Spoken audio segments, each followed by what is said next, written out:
What is a right decision? जो भी आप डिसीजन लेना चाहते हो लाइफ में, उसकी हर साइड को देखना होगा, उसके प्लस को भी देखना होगा, उसके माइनस को भी देखना होगा, फिर डिसीजन लेना होगा कि मेरे लिए क्या करना सही है। क्योंकि इसका कोई हार्ड एंड फास्ट रूल थोड़ी है, जो आपके लिए सही है हो सकता है किसी और के लिए गलत हो। नहीं, राइट और रॉन्ग की कोई डेफिनेशन है? There is no definition. जैसे आपने शादी की बात करते, कोई एज है शादी की, तो अब ये डिसीजन कैसे ले?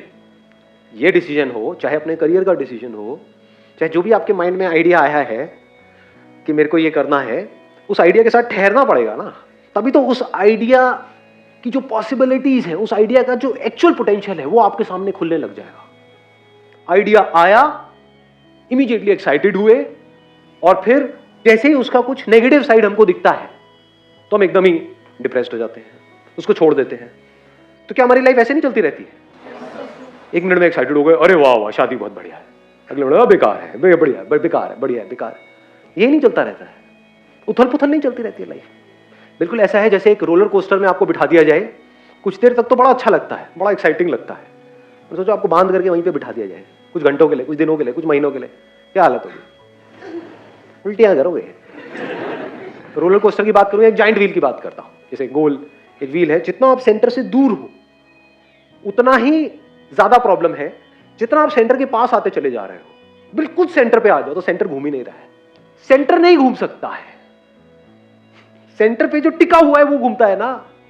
तो वहां पर आप स्टिल होकर के इस पूरी मूवमेंट को देख सकते हो। सोचो ये कंट्रोल आपके हाथ में आ जाए, जब है सेंटर में आ जाओ, और फिर घूमने चले गए, फिर सेंटर में आ गए। बट हमें ये नहीं पता है सेंटर में कैसे आते हैं। सेंटर को गोल बनाना पड़ेगा। But what is the centre that I am talking? What is the centre? Back to the basics, this is the centre point of life. हम बेसिक्स से हट जाते हैं लाइफ में बार बार। जितना हम बेसिक्स पे आते चले जाते हैं, तो जो बेसिक जो नीड है वो बहुत कम है, और वो हम सबकी पूरी हो रही है। पेट सबका भरा हुआ है, कपड़े सबने पहने हुए हैं। क्या हंस क्यों रहे हो? कोई नंगा भी है क्या? रहने के लिए घर है ही, तो प्रॉब्लम क्या है? इसको बोलते हैं coming back to the basics. Actual में मेरी लाइफ में कोई प्रॉब्लम नहीं है, यहां से शुरू करो ना, समझे? बचपन में यही तो चाहिए था, और क्या चाहिए था? ड्रीम्स, गोल्स, ये सब, ये कहां थे? तो हुआ क्या, हमने अपनी लाइफ को बहुत कॉम्प्लिकेटेड कर दिया है, और खुद ही उन कॉम्प्लिकेशंस में फंस करके रह गए। यानी पेट भरने के लिए पैसे की जरूरत है, लेकिन खुश रहने के लिए पैसे की जरूरत नहीं है। बचपन में कितना पैसा था आपकी जेब में? खुश थे या नहीं थे? 2 रुपए भी, अरे बड़े अमीर थे, कौन है? मेरी जेब में 2 रुपए भी नहीं होते थे। बचपन अच्छा था as far as happiness is concern. कोई स्ट्रेस नहीं, कोई टेंशन नहीं, कम में भी खुश थे, ऊंच नीच के पापड़े में भी खुश थे, नहीं? हाँ, खो खो में भी खुश थे, गुड्डी गुड़िया ये वो उसमें भी खुश थे।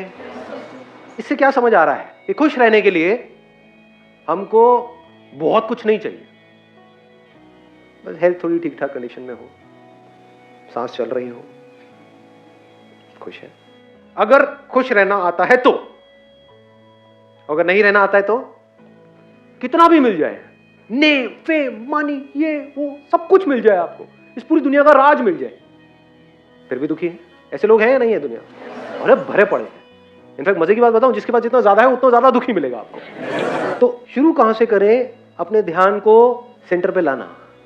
अपने ध्यान को ऐसी जगह पे लगाओगे जहां पर कंफ्यूजन है, तो क्या हो? और कंफ्यूज हो जाओगे। अगर किसी ऐसी जगह पे आपका ध्यान आ जाए जहां पे कोई कंफ्यूजन नहीं है, जीरो कंफ्यूजन, कोई कॉन्फ्लिक्ट नहीं है, कोई चॉइस नहीं है, कोई डिसीजन लेने की जरूरत नहीं है, वहां पर आपका ध्यान ज्यादातर रहे, और फिर अगर आपके सामने कोई चॉइस आए, कोई डिसीजन आए, तो कितनी जल्दी आप सोल्यूशन निकाल सकते हो? दोनों में फर्क देख पाए? नहीं देख पाए? देखो, एक कंप्यूटर है जो हैंग हुआ पड़ा है, एक कंप्यूटर है जिसमें ऑलरेडी बहुत सारी प्रोसेसेस चल रही है, और एक के बाद एक और प्रोसेसेस आती चली जा रही है। ये जो चॉइसेस है हमारी लाइफ में, डिसीजन है, ये सब क्या है? एक तरह की प्रोसेसेस चल रही है ना। तो कितनी सारी ऑलरेडी प्रोसेसेस चल रही हैं, पास्ट से रिलेटेड, फ्यूचर से रिलेटेड, खुद से रिलेटेड, औरों से रिलेटेड, अपने ड्रीम से रिलेटेड, करियर से रिलेटेड, ये वो पता नहीं क्या क्या चल रहा है, और सब हैंग हुआ पड़ा है।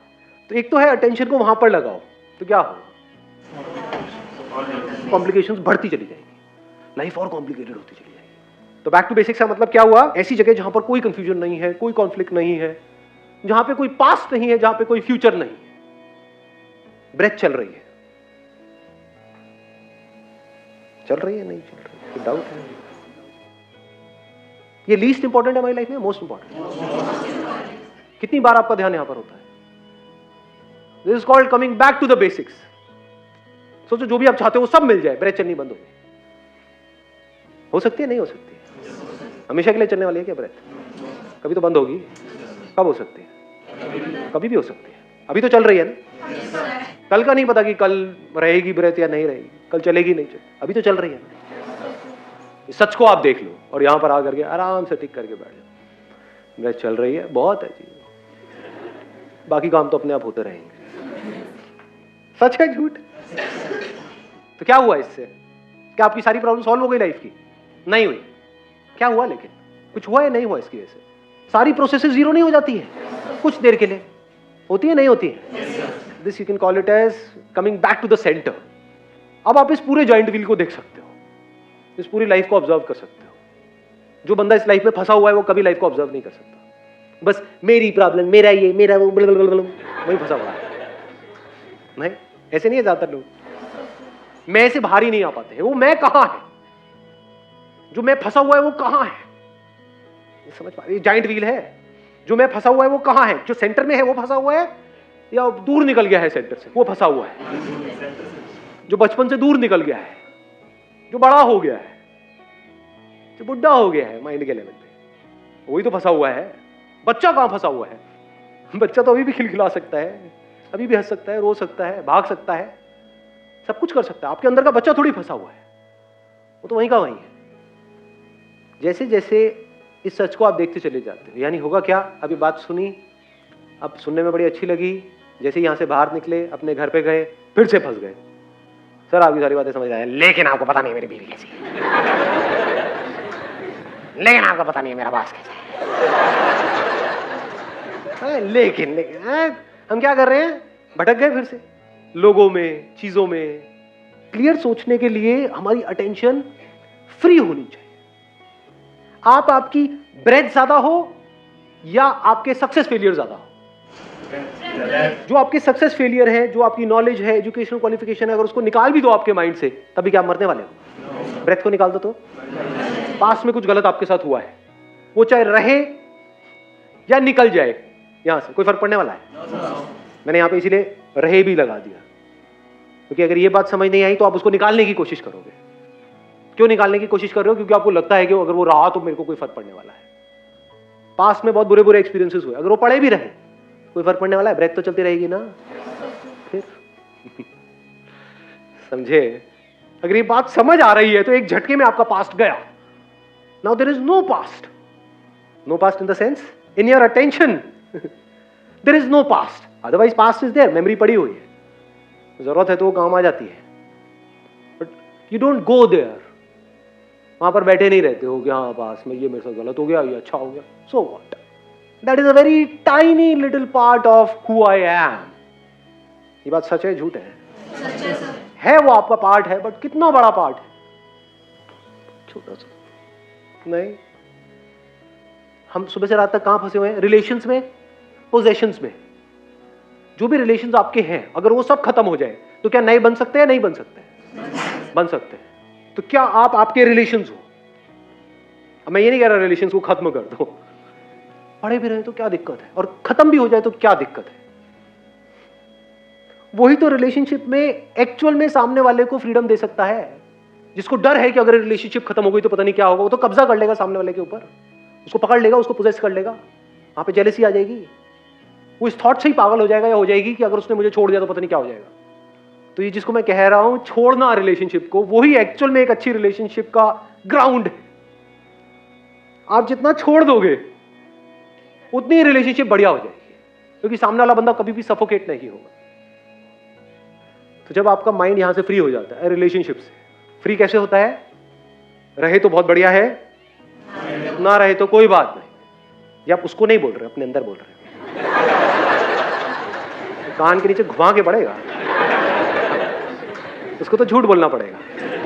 नहीं नहीं मैं मर जाऊंगा, मुझे छोड़ दो। अंदर ही अंदर हंस रहे हो, अरे कोई बात नहीं।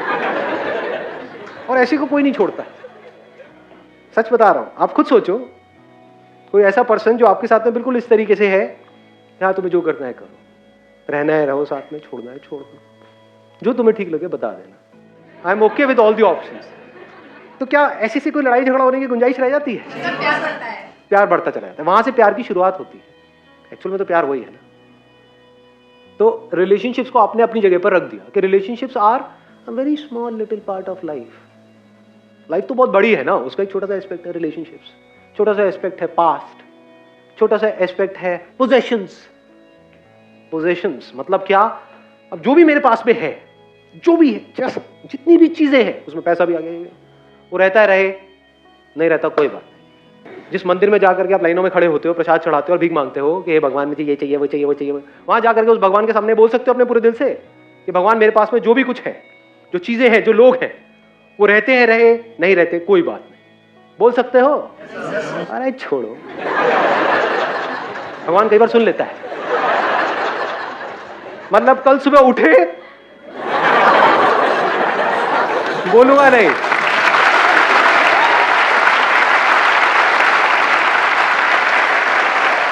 ये बोलने का अगर दम है आपके अंदर, और सिर्फ बोलने का नहीं, इस तरह से जीने की अगर समझ है, तो अब आप फ्री हो, अब आप आजाद हो। वहां से एक्चुअल में लाइफ की शुरुआत होगी। तो अभी तो हम सिर्फ रोबोट्स की तरह जी रहे हैं, अंदर कुछ इंफॉर्मेशन फीडेड है, वो हमको भगा रही है। तो रोबोट नहीं हो गए, कंप्यूटर नहीं हो गए। तो लाइफ क्या है? What is life? वहां तक आप पहुंचते हो। धीरे धीरे जब इस ब्रेथ से भी आप हटते हो, हम देखते होगे जो ब्रेथ है, ये भी अगर चलनी बंद हो जाती है, तब भी मैं रहता हूं। Breath is a very tiny part of my existence.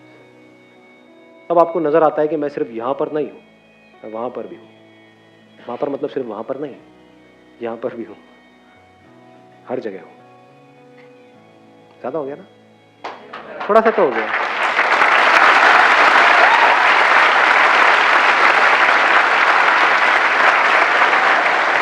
कौन हो आप? मतलब कभी अपने सच तक पहुंचने के बारे में सोचा भी है, या बिजी हो चिंदी चीजों में सुबह से रात? आप कौन हो? आप इस पूरे के पूरे यूनिवर्स का ग्राउंड हो। ग्राउंड मतलब वो प्ले ग्राउंड नहीं, the very essence of this universe is you. Wish you all the very best. Thank you so much.